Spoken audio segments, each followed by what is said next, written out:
right, here I have with us Asher Campbell Alagon. Okay. Young, how old are you? 14. 14 and already about to publish your first book. Yes. Good job. Then we have Gideon Hodge, and you are a professional author. Is that correct? Yeah, sort of. As well as more or less. More or less. You can Like correct me as you. That sounds like an author to me. With plenty of other things that I think we'll get into. But, all right. Okay. So first up, we're talking this time in this video about world building. So Asher, we're going to start with you. Okay. How did you get started into world building, and can you do me a favor and explain to our audience what world building even is?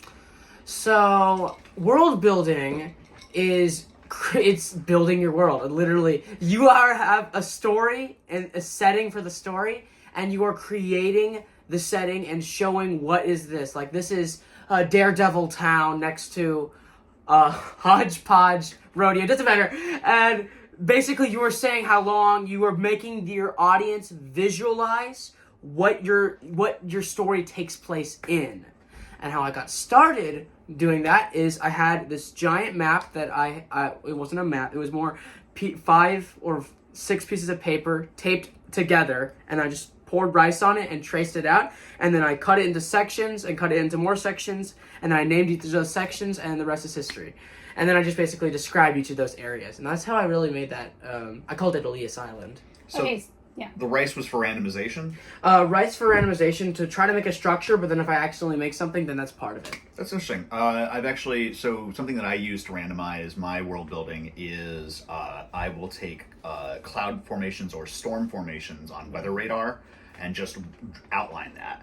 I let it play until I see something that looks like a continent. I'm like, okay, all right, cool. And then what's nice about that too is you've got your like red and yellow areas inside all the green of the storm, so you can take that to be desert, you can take that to be mountainous areas or things like that, and it's just kind of already put there for you. Exactly. I guess it's It's an interesting way of doing it. Yeah. it's fun. I hadn't considered the rice idea. So it's messy to clean up. or delicious. Let's make a little seasoning. Yeah, it's a little dry. So for world building, gosh, where do I start? I would say world building started for me with, tabletop games like you're talking about. I think world building is how deep do you want to go? So for instance, if you want a world that is vaguely similar to our own, but you make small changes like Metropolis and Gotham, imaginary cities in a real world setting.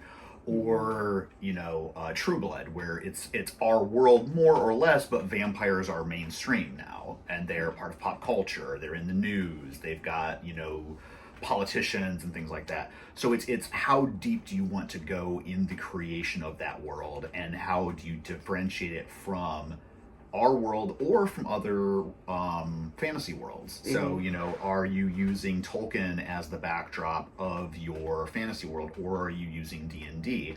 And then from there, what changes do you make? What's uniquely yours in that setting? So that way you're deciding what the rules are, what the history is, what the cultures are. And I guess it's how deep of a dive you want to make as a writer, but also what is relevant to the story you're telling. Mm-hmm. Makes sense. How, Asher, how did you maybe give us a little bit of background for those who don't know D&D? What is it that you needed to make a world for? It's this crazy things the kids are playing with these days. What's this D&D?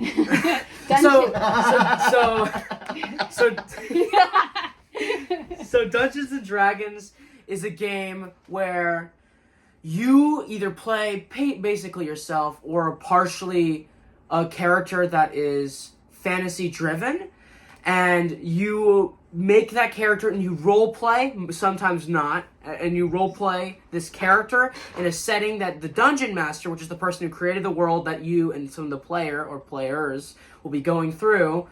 And basically, this is a game where it's not trying to win, but trying to make a cohesive story that everyone is enjoying, that you've all agreed upon beforehand, and not just something that the DM setup? Because, I mean, even though if you trust your DM, then... I think now's a good time to say that I have kind of a love-hate relationship with D&D. I play D&D, I enjoy D&D, I like the communities that it has created over the years. What I don't like is what it's done to writing, and it's both the strength and the weakness of it. So D&D codified a lot of things. It was like, this is what makes an elf, and an elf is different than a dwarf, and here's why, and this is what's the difference between a knight and a paladin, or a monk and a warrior, or a mage and a sorcerer. So we got these very distinct, clear distinctions between things. And I think part of what made writing like C.S. Lewis or J.R.R. Tolkien or George MacDonald, I think what made magic about it is that those lines weren't as clear. I mean, obviously there was a clear distinction between dwarves and elves, but the spells they could do, what magic was in that world was kind of ethereal. It wasn't clearly defined. The boundaries were very loose. And I think that was fun to play in. And I think now fantasy writers feel like they have to fit have the constrictions. Yes. Oh. I feel like they feel like they have to have those constrictions, and I maybe they feel more creative within those limitations. But I think that they feel that everything needs to be. Yeah. There you go. Yeah, but you have that everything has to be very clearly defined, and I think sometimes some smudges on the edges of the map make it a little more magical or give you a better sense of wonder, in my opinion. Mm-hmm. So, with coloring outside the lines of predetermined things that did probably help, and originally helped you even start to make those worlds.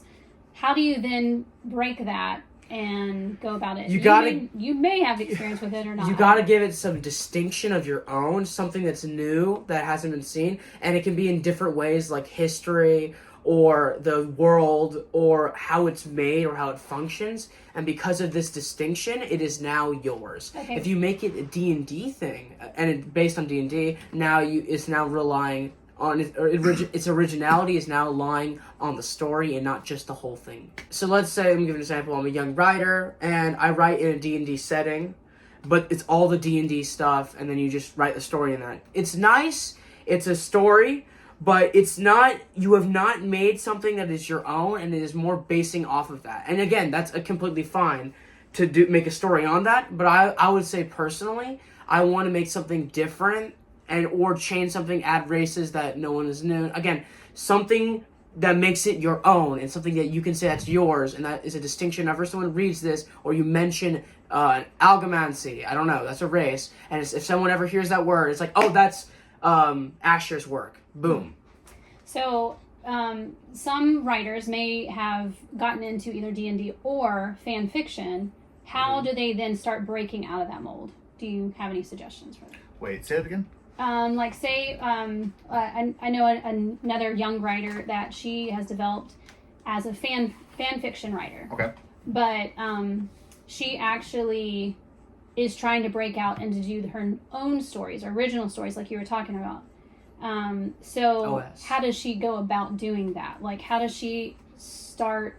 Because there's one thing to imitate, to be inspired by, right. Mm-hmm. But then, okay, now we need to launch into our own original ideas. I think that's a tough gap to jump. I want to touch on one thing that he said though before we jump on about making the world your own, and having distinctions, having things that are uniquely yours. So one of the things in Aethersphere is the way Aethertech works. The colors.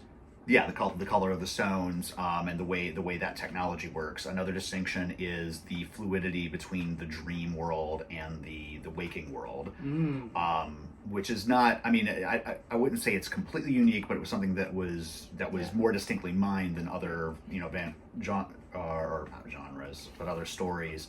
Some things that I've seen too. So there's a video game series called Dragon Age. And one of the things they've done is they've got a version of the Catholic Church, but they made it a matriarchy instead of a patriarchy. So women held all the top ranks, and the idea of there being male high-end clergy is just an odd concept to them. They're like, that doesn't really make sense. And one idea I'm playing with in another story is, what if paganism had become Orthodox? So take Asatru, the Nordic beliefs, the Nordic myths, create a church around that.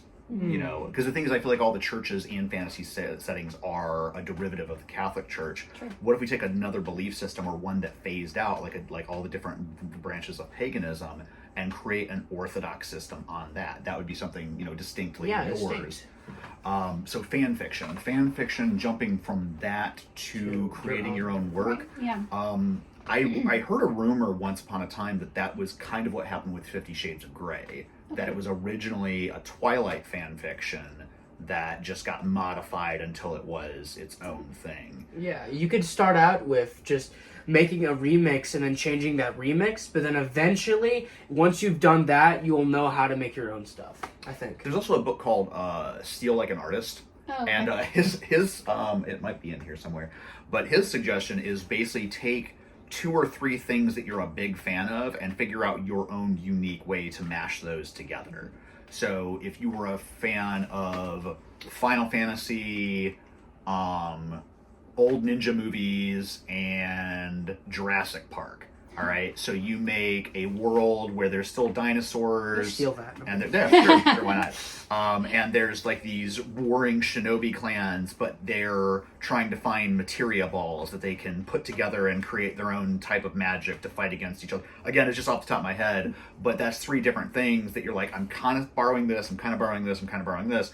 But when you put it together in that way, it's yours. So it's so yours. Yeah, exactly. Yeah. You've remixed it to the point where, because in our minds when we create stuff, it's never original. You've just remixed it enough that it feels original. Truth. That is true. So you've never made something that isn't something you've seen. You can never think of a new cover. Because even the greats, even the ones that we think of as being so conceptually original, like J.R.R. Tolkien. J.R.R. Tolkien stole mercilessly from Norse mythology. Half the characters in The Hobbit are in the Eddas. Mm-hmm. Gandalf, Nori, Ori, like all the names of the dwarves, he took them straight out of the Eddas. Mm-hmm. I want to pause right now and actually have you guys talk about what we'll get to how you got there, but what books you currently are working on, anything that you want to shout out and tell us the genre that you're currently working in. Okay. So sorry if the question is basically what genre did you jump to, Asher, as your first soon to be published novel? I like murder mysteries or mystery stories in general because I like stories that there's an intelligent character, an intelligent villain, and you try to find your way through clues, facts, and rational reasoning in order to find and defeat the person. Not a big out fight or anything, but using your intelligence and brain. So it's based in the real world, but I have detectives there, like Scooby-Doo, but not even close to that, because it's people who have made a detective organization, except it's very small because there's only 5 people. So their feet don't spin around for a while until they start running? Yeah. Okay. Okay, wait. Wait a minute! What, bro, Rick? Anyway, but I do mysteries because I'm only writing one right now, but I do mysteries because I've always liked the sense of who is this? Maybe it's this guy. I want my audience to think, keep themselves second guessing on who the murderer is until boom, it's revealed by the intelligent character who used all the facts and logic that have been put up to that point to deliver that this person is the murderer, the murderer of Senet Obler or whatever. I like that. Okay, so and then to you, Gideon, what are your current? So I write in 2 genres currently, fantasy and then like urban supernatural fiction. I think it's called urban fantasy. And my influences are high fantasy, obviously, but horror is another one that I'll borrow from, because I think, and even if it's not like pure horror, just having moments that are unsettling or that are you're like, oh my gosh, what's about to happen, that the characters, the characters and the readers are a little off balance. I like that. So it's interesting that you took mystery, like murder mystery, and I took horror, and we both use them in the fantasy genre. I think that's one of the fun things about fantasy too. I use terror. Yeah, I use terror to tell part of my story, to make it so that they're afraid of like what's about to happen next. Because I like stories that are like one kill. All right, let's go through it. But I also in this first story I'm writing, there's multiple kills that happen when the detectives arrive. All right. Like throughout while they're trying to find it, another kill happens. But also, you know, I think that there are because I think we want our characters to be very powerful in fantasy, but I think putting them in a situation where they feel powerless can very much amp up the suspense. I hate to keep going back to Game of Thrones, but one of the examples there is Ned Stark is a warrior. He's a soldier. He's been very steadfast and strong, and then he's put in the political arena, and he's never dealt with that before. He doesn't know how those rules work. So he's still trying to be like an honorable, forthright person, and he doesn't realize he's giving the game away. He doesn't realize how bad of a situation he's just put himself in. So you take a paladin who is this great warrior of virtue, and they've got these healing spells and stuff like that, but for whatever reason, their connection with their god is broken, or their magic just doesn't work. Now they're a regular person that they've never been before, and they're surrounded by zombies or a werewolf or something that even at full power would have taken a lot for them to fight through, and now that's gone. So yeah, exactly. So that's a dread. Yes, and having that creeping feeling come into the scene where you're kind of like, man, I'm not sure how the characters even can get out of this situation. I think that's fun to play with. That's cool. Oh my gosh, that's actually very cool. Thank you. It's like you're setting it, making them feel powerless, and then they're gonna find a way out of it. Right. That is cool. I just like that. Even though it's that's simple from a writer's perspective, like, oh yeah, I'm writing the story. Of course I can do that. But from the perspective of the reader, oh my gosh, biggest twist ever. And that's the thing, is like your readers don't know the tricks you're pulling behind the scenes. They just see the finished product. So for instance, you might write a first draft, and then at the second, Neil Gaiman has a saying where he says your second draft is pretending like you knew what you were doing all along in the first draft. Because the thing is, like, so for instance, I might get to the end of book 1 and be like, oh no, they need something to happen here to save them. But I don't want it to be Deus Ex Machina. I don't want it to be this just, oh, this thing just landed in their laps. Right. So it's like, okay, so now I know they need this right here. So what I do is I go back to the beginning of the book. Exactly. Oh my gosh. I'm cheating from my point of view, but to the readers, they don't know that. Like, oh my gosh, it's been there the whole time. Yeah. So you have something relatively innocuous fall into their lap, and then they forget about it. Or exactly. They like bury it to the point where by the time it comes up, you're like, wait, no, they've had that the whole time. Yes! I forgot about that. Those writers so genius. Wait, before you publish it, you do that? Yeah. Yeah. At the end of my book, I added details in that are like, oh my gosh, they're gonna be like, oh my gosh, that detail was there the whole time. Of course he was the murderer. Right. And then I'm like, I definitely did add that at last minute. Another thing for murder mysteries is there's a technique, I forget what it's called, but you essentially do an information dump. Now, it's not you know what I'm talking about. Yes, I do. Okay, so basically you're like, okay, let's look at the room. So you see a lot of... So I'll say something I did in the beginning where like, okay, so you see the carpet is furnished nicely. There are 2 couches on opposite ends. There's a nice moosehead sitting there. There's a brown handle sticking out of a drawer.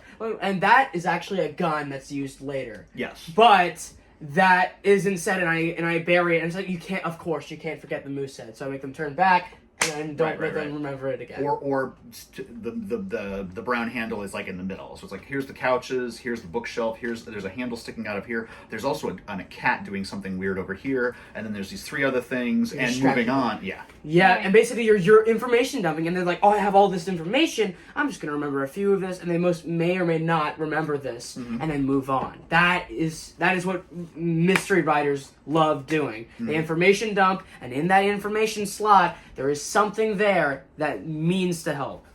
Okay, so I want to get back to good stuff. But I want to get back to y'all are talking about character development too inside of the world. How important is the world that you chose for the character, and how much do you play with the idea of what type of world they're going to be in before you firm up what you choose? Can you repeat the question? Yeah. I think there were 2 different questions. Yeah. So I feel what was the first? All right. The first one is how do you how much do you play around with different ideas, knowing the character? Do you do the character first and then the world, or the world definitely and then the character? That is so there's 3 questions. So that, and then and then the second question would be so do you play around with different types of worlds and how that would affect the character? And how long do you do that until it sticks, I guess? Or you just basically, what is the order of operations? Yes, because remember, these are young stuff. writers we're talking to that may not have experience with this. And It's up to you. okay. Eeny, meeny, I'm kidding. I guess I'll go. All right. So basically what I do personally is I have a world I build, I have an idea, and I build them both at the same time. I'm saying, okay, so what the characters, let me give some traits in characters. I don't know if that's good, but I build the character partially, and then I make the world. I think, actually, no. I said that's wrong. No. I build the characters first and then the world, but I make the world suited for them. Okay, so you make it suited versus what he was saying. He, makes it a tension thing. Mm-hmm. I do that. I also like to create... I usually create the setting first. So I have an idea of where it's going on, and then I have a general idea of what the not the plots, but I guess the plot, a general idea of the plot of these are the things that are about to happen. I'm like, okay, now who is the vehicle for that? Who are the characters? I might have a Rolodex of characters that I've been creating as I have created the lore and stuff like that. And it's like, okay, who are the ones I want to focus on? Because I might have 18 different characters that I was working on, and they can be in the backdrop. One of them can be a bartender, the other one can be a bookkeeper. But it's like, who's the central cast? And the central cast needs to be the best. That's such a... They're just putting the attention on them. Right, but also the most engaging. Right. Who's going to be the most engaging to tell this story? In this particular world. Right. Okay. Mm. So then... I mix and match. Okay, so at what point... how do you know if you've got the right world for the right plot and characters? If it fits. It's but a puzzle. It's a puzzle. How do you translate that to someone that is trying to figure that out? I'd say if you have characters that fit the story and setting, then and it's engaging, like you said, I think you've now had the story and now start running with the plot. It's the response. There's a certain response you get from people because I mean, I've been boring people with my ideas for decades now. Same. Right, and so there's certain reactions you're used to getting with oh, okay, that's interesting. But every now and then you'll explain a concept or a story, and they're like, wait, what was that? Yeah. If their interest suddenly engaged, they're like, oh, that's interesting. Not, it's not the, oh, that sounds good. That sounds good. Please be quiet. Yeah. Quiet. Right. That's the nicest way of saying, please shut up. I don't care. Essentially, or they're trying to be encouraging, but there's nothing about the story that's grabbing them, and you can see that clearly. Versus when you say that one thing, there's that one lightning rod that connects everything, and they're like, ooh, that's good. That's good. Yeah. Exactly. Okay, so it's important reactions. to for young writers to actually have people to bounce that off of. I think so. Yeah, you need friends for this. You can't do this without at least one person speaking to you about how good or how bad it is. Because if you're doing this alone, you have no idea if you're wrong. I like to say this: if you sit in a room for 100 years versus talk to people throughout 100 years, you have learned nothing in this room versus you have learned so much throughout talking to other people. Because as much as smart you think you are, you only are saying this because why would you hurt yourself? But if someone else is telling you it, then now you're getting a perspective because that's how different people are going to be looking at you. Right. Instead of just, oh, I'm right because I say I'm right. And you're still in this room that no one else will talk to you about. Well, the other problem that a lot of writers have is that the longer you have sat with an idea and not had it challenged, not had anybody give you feedback, that you get attached to it. And so that's death for a writer. And because you're like, no, this is my baby. I can't change anything in this. Every word is perfect. And it's like, not every word isn't perfect for any writer. So you have to be willing to change things, slash stuff out, get rid of characters, take out scenes. And so the sooner you start talking to other people, I would say as soon as you've got a rough draft, let people read it. Take a step back, let people read that rough draft. And if they're like, I don't understand what's going on in this whole section of the book, you're like, ooh, I've got to fix that area. Exactly. Yeah, I've got some more work to do. Yeah. I remember I had 6 characters originally, and I had 6 characters as the main detective cast, but one just didn't work because it was too bland, and 5 worked together so well, and one just felt like an odd thumb. So I cut off that thumb. Well, that sounds weird. I just cut it off. I cut it off, and and it just made the story so much better of just 5 interesting main characters to focus on with their own specific roles. Robert Jordan had the same problem. There was like 2 extra characters in the original version of Wheel of Time that the editors were like, these guys gotta go. And Robert Jordan was like, no, I need them. They're like, just get rid of them. And he did, and the story was much stronger. He didn't want to, and I get it. Like we fall in love with our babies. There is a saying in the screenwriting world that's called "kill your babies," and it sounds awful when you first hear it, but it's Makes sense. Yeah, as a writer, your writing isn't sacred. I'm sorry, but the sooner you accept that, the stronger your writing will be. Absolutely. Because you're willing to change, you're willing to adapt, and you're willing to grow, even within the same story that you've been working on. Whereas if you tighten up and you're like, no, I don't want to make any, then just write fan fiction. But if you're wanting something that you want to get out in there in the world and have it be uniquely yours and have people hear you, be open to criticism. Yeah, I mean, I've never heard someone say, this fan fiction's so good. Never heard that. I mean, there's some good out there. I'd say, yeah. I'm not trying to bag on fan fiction. What I'm saying is that you've got to know what your goal is as a writer. Now, if your writing is, I want to write this thing, I don't want anybody's feedback, I'm just going to put it out there, then it most likely will get mixed reviews. Like, I think I like this. Oh, no, I don't like this. And you'll get different reviews because you never heard anyone's opinions, and now you're hearing people's opinions when you already published the book. Right. which is a weird place to be. Mm-hmm. Yeah, it's like, this is something I just finished creating after either a month, not a month, but 6 months, a year, 2 years, and instead of not listening to anyone else's opinions, you have this echo chamber, and then you'll finally take this echo chamber off because you're now putting the book out there, and now if you listen to people's opinions, it's too late because you have this whole set story that is... Well, there's always a second edition, but, Multi-volumes. Yeah. True. Okay, so I want to get into... Did we answer the question? the first one. Yeah. Okay. Yeah. Okay, so I want to get into, like, as you were playing around with world building and all that stuff, how did you transition, or did you fall into becoming an actual writer? Or did it happen in tandem? Huh. No, you go. For me, it's been a roundabout journey because I didn't know if I wanted to be a writer specifically. I definitely studied writing, and I was writing little stories in the background, but I wanted to be an actor for a really long time. And I did theater. I went to circus performing for a while, which was like a third venture.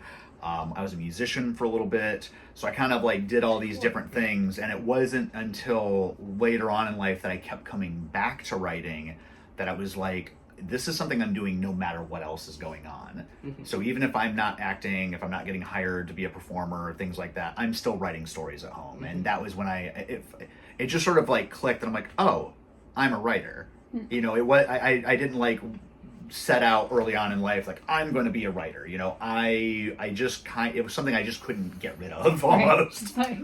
Yeah. Well, okay, from my perspective, it was just that I like telling stories, and I want to tell stories through books. Oh my goodness, I'm a writer. That's my perspective. Again, there's going to be many other perspectives, and I'm not saying my perspective's right. It's from my perspective only. I just said that multiple times. It's all good. So what I did is I have tons of things. I used to hate books because I had ADHD, and I just could not focus on a page, and I was just like, nope, I must hate books. And then my mom, one day, actually, just like I think it was a writing class, reading class, and it forced me to read a book called The Count of Monte Cristo. Ooh. It's a great book. Yeah. That is one of my favorite books. Oh my gosh. It's 600 pages.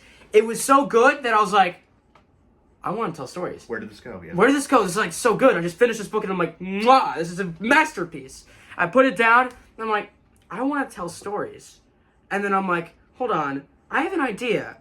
I wrote down an idea, and it was actually through a writing class where you're supposed to write a murder mystery story. And I was like, hold on, teacher, this isn't going to be 6 pages for me. This is going to be 250 pages for me. That's what I told her. Exactly what you want to hear as the teacher that's got to grade that. She's like, I had 8 pages. I had 8 pages, by the way, where I wrapped it up. And she's like, you got to shorten this. And I'm like, I'm writing a book on this. So that was the moment where I'm like, I think I'm a writer. That's awesome. That's great. And it was through an actual writing class that forced me to write a story. And I was like, hold on, I actually like writing. That's interesting. Like, speaking of like finding the right book that connects with you, I think that's one of the I just poked myself in the eye. I think one of the reasons why so many people don't like Shakespeare or think they don't like Shakespeare is because they've seen it portrayed poorly so many times. Because I remember the first time I saw good Shakespeare, like actors that understand what they're saying. Because the thing is, I think a lot of actors, I know this is a tangent, so I'll try to wrap it up. It's okay. But a lot of No actors are, they think that the poetry is going to do the job for them, so they're just going to get up there and sing Shakespeare. And it's like, no, you've got to have intent behind what you're saying. Just like as a writer, you got to have An actor. intent. Yeah, what did I say? What did you say? Intent as with writing, right? Yeah, but we're both. But as an actor doing Shakespeare, you have to have the intent. You have to know what your character is thinking. Otherwise, the words won't matter and they won't make any sense to the audience. And I think that definitely translates to writing, that you have to have a clear intent of what story it is you're telling. Because that's another place that I think people get hung up, particularly newer writers, is that people will ask, what's the story about? And people will be like, it's this guy and he's doing some stuff and his life's kind of boring and If it starts with it's this guy, and I'm like, no, if you have to have intent behind the story. If they go like it starts with this, if they start describing the background before going to the characters, you're like, yeah, they understand what they're talking about. If they're like, it's this guy, then you have no idea what the even background is. Sure. I mean, I'm not trying to make it that blanket of a statement, but yeah, you want to be able to convey your story in a concise way that people get it. That they're like, oh, okay, I have an idea of what you're talking about here. Having to do with engaging your audience. How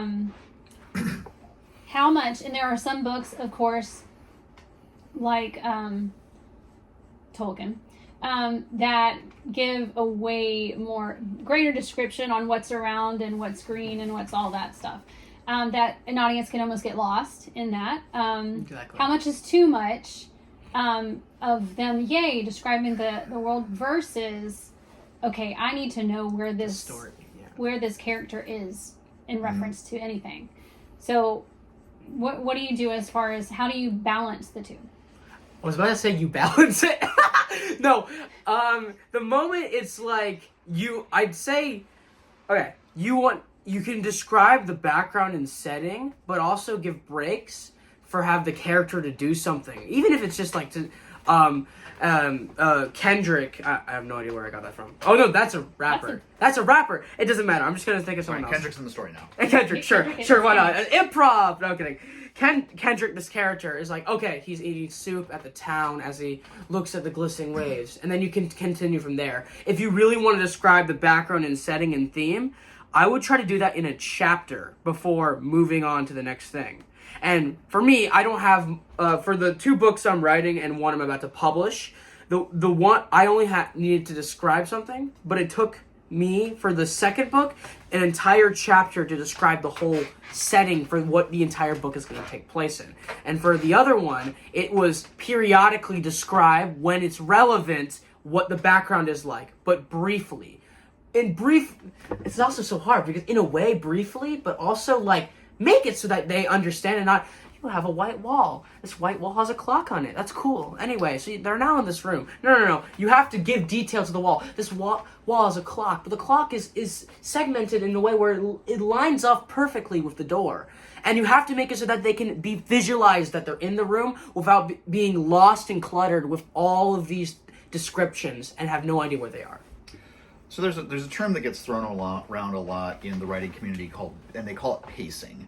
And the problem is one of those terms that's very loosely defined, and when people say pacing, it's usually because they don't really know how to articulate what they're saying. So the amount of detail, I think, is contextual.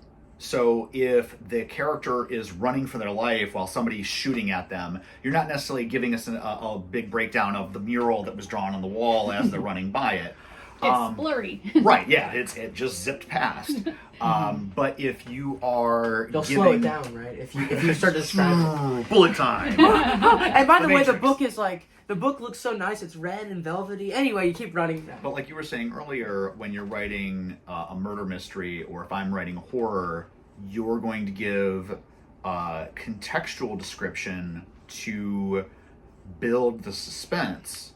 So it's, they walked into a creaking room and there was this steady drip going on in the background. a car zoomed by outside and everybody jumped, you could tell, and like that's a little context clue of how on edge everybody is, because like, oh, there's a dead body here and we don't know if one of the people in this room maybe did it. So when versus if you're giving horror, it's there was this long dark corridor and there was this sound of breathing in the distance, something like that. Oh, so the descriptions that you're giving are paint for the type of setting that you're creating.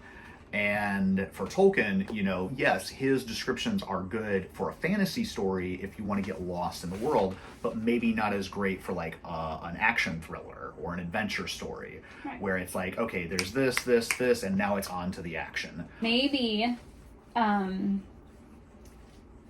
the writers that are working on their attempts at a novel, maybe they need to find out what their genre is first before they even know what type of world they can build or how important the description of that world is going to be in what detail. So the question is they should find what their genre is? Yeah, do you think that they should find out their genre Absolutely. first? Before they become an experienced writer where they can write multiple genres, even at the same time, even, and that's just another thing. It's another bold thing to do. But writing, they should find one genre that they like and maybe write in that area until they feel comfortable exploring other genres. But they should have a genre that they mostly focus on with a few of their books and then continue out from there. Because I'm going to be writing murder mystery for most of my books. I will expand out from there. I have ideas to expand out from there to books with an epic long journey to an anti-character where the story takes place from the villain's perspective. In a murder mystery, ironically. So you find your genre, basically. All writers should find that before they start experimenting. Okay, so I think Gideon might disagree slightly. Potentially. So there's been a lot of discussions about genre, and a lot of writing teachers or influencers have been kind of bucking the concept of genre. Mostly because they don't want it to limit the stories they're telling, but also too, genre can shift throughout the course of a story. So you can start in a murder mystery, but then end up in a horror story when you realize that it's something much more dark and sinister that's been killing people than you even realized in the beginning. Or it could shift into, there you go. So setting, I think, is something that we could focus in a little bit more on. I say setting changes, but there's genres like the fantasy is not going to turn into a real world unless it genuinely just like there's a portal. With C.S. Lewis, it did. Like you started out in the real world and switched to fantasy. Like we talked about, you and I have both written fantasy, and you have written murder mystery fantasy. Not written, but played D&D, but same thing. Okay, basically. And then I've written fantasy that dips into the horror genre, and I've seen more fantasy doing that, where it dips into the horror genre. There's a movie you might have seen it. It was called Enter the Dragon with Bruce Lee, and I feel like that movie's very underrated because it is genre a martial arts film, right, but it's also a spy movie at the same time. Like Bruce Lee's doing this cloak and dagger stuff, trying to figure out what's going on with the person that's heading up the tournament. So there's all this behind the scenes stuff, and I feel like he was creating a whole new genre there that didn't really get capitalized on. You have movies like Star Wars and shows like Firefly that were sci-fi westerns. So now you've got a combination of two genres there. Now you can stay within a genre. What was the Hateful Eight, where you have them telling a story inside this snowstorm, and so you've got a murder mystery in a western.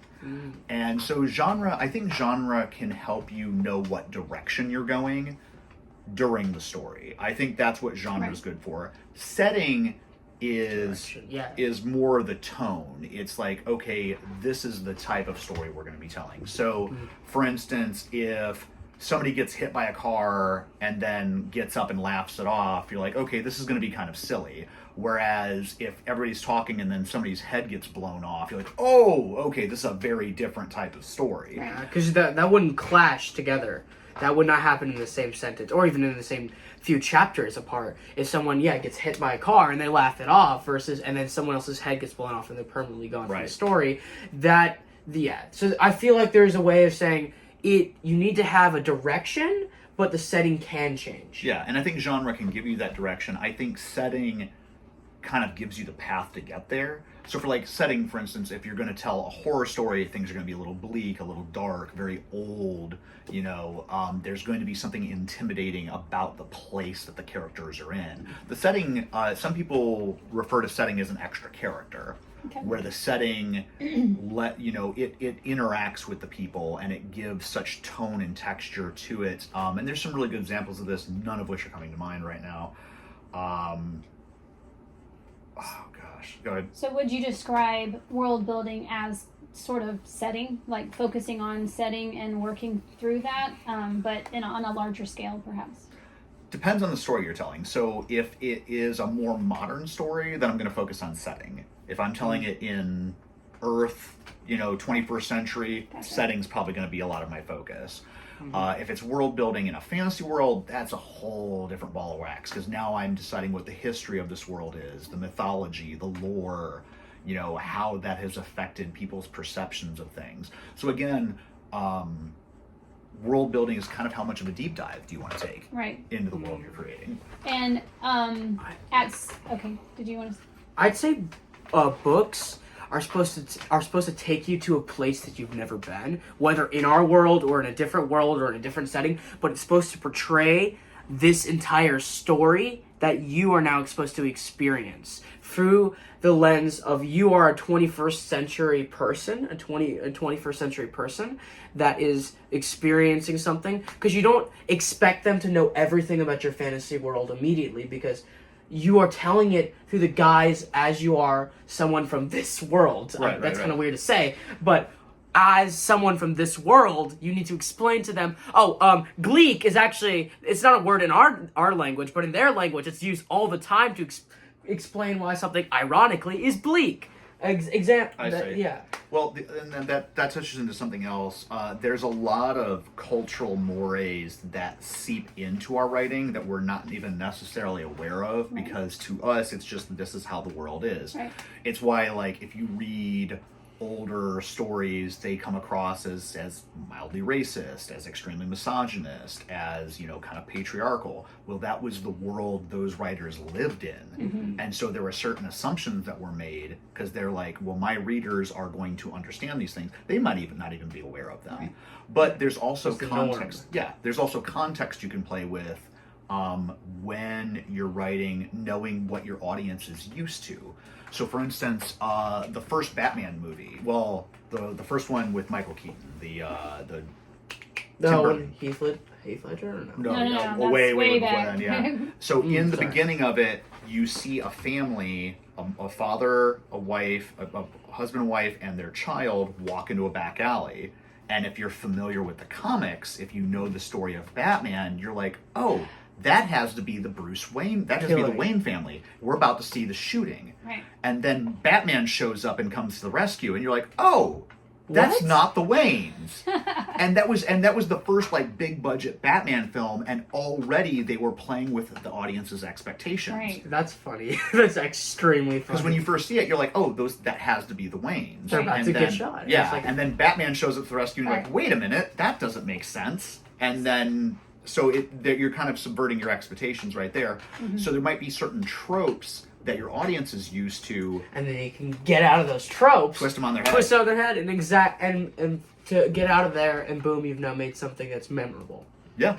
How important is it? Because at the end of the day, we never write to sell books, but we still want to sell books, right? Okay, so how important is it to, or when in the process, do you look at your book and go, okay, is this tangible for people?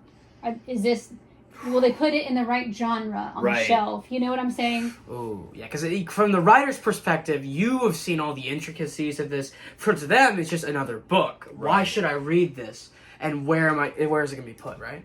I mean, from a corporate, from a capitalist standpoint, yeah, you'd want to have your ideal marketing in place before you write a story.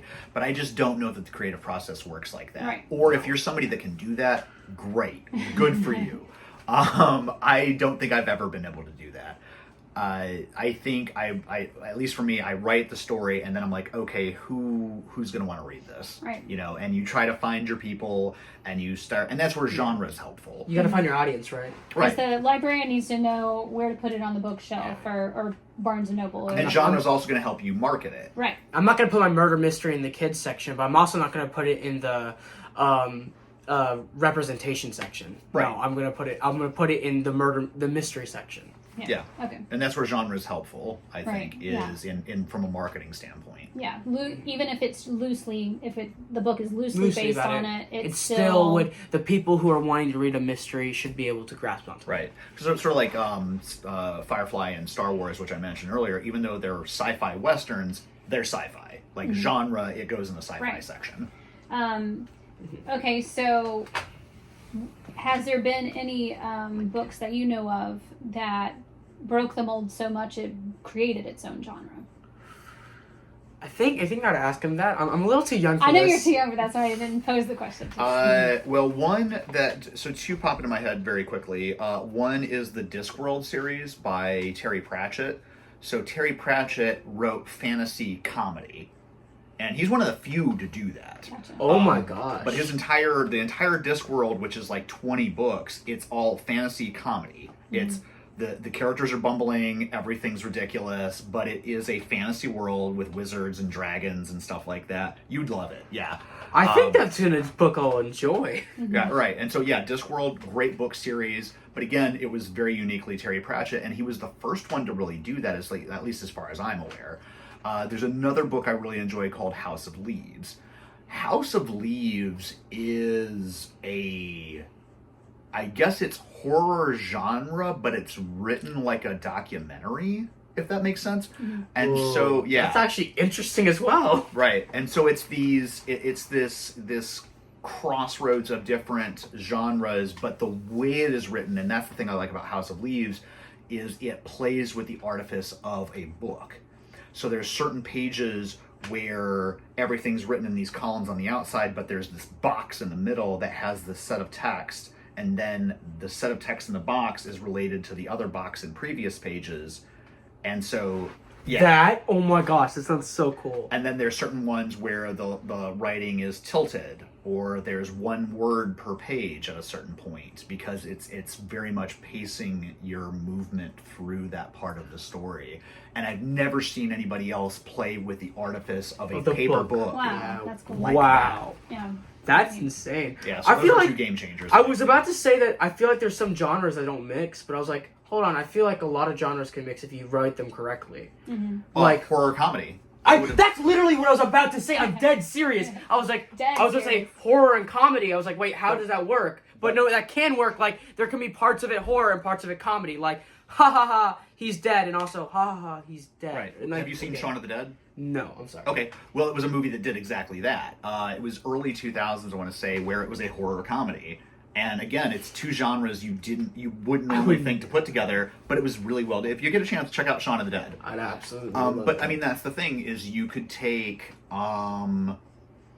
fantasy and Western and throw it together. I feel like that's interesting. But So- I feel like it would work. Right, and there's ways you could do it that would not be good, and there's other ways you could do it that would be very Great. engaging. And so, at the end of the day, is this a story people are going to enjoy? Is it a story that you enjoy? But in general, I would say that you can write any genre incorrectly. Like, the example for fantasy, if you do not make it connect, you do not connect it from our world, just giving examples, and you make it also not coherent and not working well together, Right. you can write a fantasy novel wrong. Or if you don't even add any horror, you write a horror thing wrong. You can write any genre wrong. I feel like when you combine genres, I feel like it's a little easier to write it wrong, right?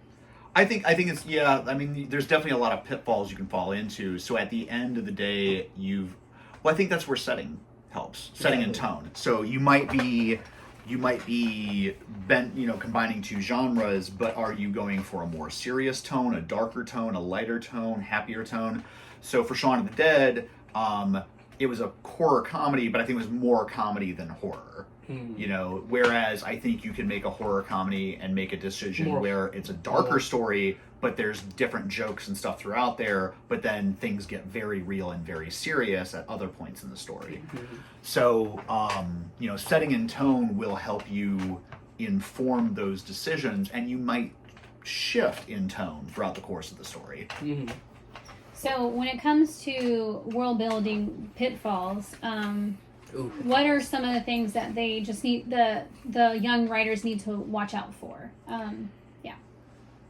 Pitfalls. Okay, Mary Sue's. That's the first thing that comes to mind. I genuinely dislike Mary Sue so much. Your character should never, ever, ever be perfect. It needs to have flaws. It needs to have depth. It has to have a reason for those flaws, because there's something called an anti-Mary Sue, where everything wrong happens to this character, so why should you hate them? Because, they just try to make toast, boom, they're struck by lightning. No, anti-Mary Sue's and Mary Sue's. They also have versions of them, like Mary Sue's. Oh, this thing, they're bad at cooking. They can't be a Mary Sue, they're bad at something. No, but if in general, everyone likes them, everyone blah blah blah, they're perfect in every way, or perfect in some ways, not just every way. If it makes it so that they could easily overcome the story with a flick of the hand, or if everyone likes them, then that is not a right character you should be writing, or change the character. Because Mary Sue's they genuinely will ruin a great story. Okay, so what I was talking about was more the world building aspect, so that's when characters can mess it up. But Exactly. What about if a world is too perfect, unless it's a utopian society intentionally? Right. How would that And even be? with a utopia, there's usually something boiling at the edge that you're like, this isn't actually a utopia. For me, two big things is if the changes between our world and that world are kind of either nonsensical or unnecessary. So I remember some people that were writing fantasy, and they're like, yeah, this group of people, and they're a race of dog people, and this group of people, they're a race of cat people, and I'm like, okay, can you tell me anything about that group of people? Yeah. And if it's not even relevant to the story, like that's never mentioned again, right? What's the point? Or it's just that they're dog people, and I'm like, okay, cool, but tell me about their culture, tell me about their community. Are they kind of packish or tribal? Do they worship Scooby-Doo? Sure. But that was the thing, is it was just that, like, I'm gonna throw a bunch of things at the wall and see what sticks. The other thing that kills me in world building, which is why D&D novels are very hit and miss for me, is too many magical items and too much of a focus on that. So if every character has 19 magical items on them, there's nothing special about magic in that world. That's true. If everybody's special, Nobody's special syndrome. Wow. And so He's a great villain. And that comes, that can come into play in other ways, but I think for me, magical items is the clearest example of that, to where, like, for instance, Lord of the Rings, they've got an enchanted sword, Gandalf has an enchanted sword. He's got that ring that doesn't even really come up very much. Most people forget he even has it. Right. And then there's the ring that Bilbo and Frodo are carrying. Other than that, there's not like a magic item every time they turn around. So when a magic item does show up in that world, it's important, and it makes the story or a clue. Whenever a clue shows up, it makes it. So if there's constantly clues towards different characters, and some of them are going to be red herrings, of course. I'm trying to make I'm drawing a connection here. If there's different clues that show up, and one of them, if there's constantly clues, then there's never anything that's important, because most of those are red herrings, most likely, and they're not going to pay attention because it'll become overdrawn, overused. Another trope that I've started seeing in fantasy that worries me is that I've noticed that this newer generation of fantasy writers cannot comprehend a world in which we cannot instantaneously communicate. And so I've noticed that they have like a crystal that they can talk to somebody. Right. It's just like our phones. And I'm like, that feels... No, I don't. If you're making something that takes place back in the 1800s, because that's most fantasy, right? I say very far back. Medieval, exactly, medieval. That's what I meant to say. But you would have to use mail, and mail would take 3 months to arrive there, instead of it being like, I can talk to them. Because just because it's relevant in our day and age, it doesn't mean it's relevant in the world you're writing. And the other thing is the thing you're using a tool or a crutch? Mm-hmm. And there's a big difference between those. If it's a tool, it's something that's helping you tell a stronger story. If it's a crutch, it's something you're relying on to make yourself more comfortable. Yeah. Like I'm gonna give an example. It's like they can't write. Okay. Let me send this message. Boom! They sent to them. Then they're responding to the message immediately. I get the message back. Instead of just, okay, let me send the mail, and then you have to work in the guise of, I'm writing a mail letter to them, so let me write all I need to do, and send it to them, and they're going to write me 1 in 3 months, and that can be a plot point that happens later, not, I'm going to talk to them like it's a text bubble, and that just ruins the story, I'd say. Well, there's more suspense you can draw on if your characters are not able to communicate, if they're separated for some reason and they weren't supposed to be, or if this group over here gets some vital piece of information and now that group over there, we're getting more into storytelling. Yeah, true. But that's okay. But so for world building, I would say have the stuff in your world be relevant.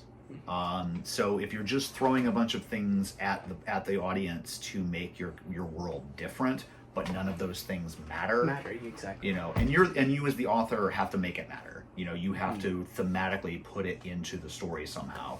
And now stuff just being like little weird like cultural differences, I think that stuff's sort of fun. Yeah. But again, it's adding texture to the story as a whole versus just being stuff that I'm throwing in there to be like, hey, look at all the different things I can put. And I'm even guilty of that sometimes, where I get overexcited and I'm like, I can do this. And it's like, okay, I need to back off a little bit or take that stuff and put it more in the background because I do not have time in the flow of a cohesive story to tell my audience all of that stuff. That's why you had when I was reading his book. Book is titled what? Aether Sphere. It's Aether Sphere. Fading Dreams. I'll have a link book below, 1. so Yay!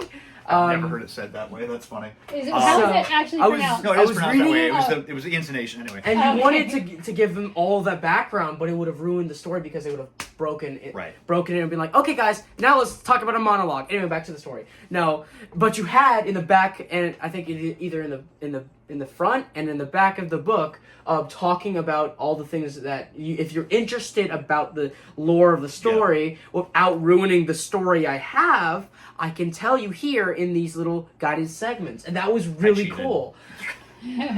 You cheated, but hey, you're an author. You're supposed to cheat. Right, and that's the thing is like there are ways to cheat in a way that is still engaging to your audience. Exactly. Like we talked about earlier, of like, you figure out you need this thing later on in the story, so lay the pipe earlier on in the book, so that way it doesn't look like a Deus Ex Machina. Because if you're like, okay, guys, how is this guy the murderer? I mean, we don't have enough evidence. Wait. Oh my goodness, guys! I just realized that blah blah blah blah. Instead of just like, back in the previously blah blah blah. And it's the same thing as a Deus Ex Machina. Or they just finally put it all together, but you showed it earlier on. Yes, so you get the eureka without it feeling like that felt rushed. Where did that come from? Where did that come from? Right. Yeah. How did you get the magical ability to boom instantaneously defeat the villain? Okay, so and then Asher, what is the name of your book that's coming out? It's called the series. It's called The Silverwood Detectives, and it'll be on the cover. But the Silverwood Detectives book 1, The Brandy Mansion. The Brandy Mansion. Okay. Thank you guys. I appreciate your time. Thanks for having us. Thank you, hopefully Mom. this will help all the young writers out there. Thanks. Thank you.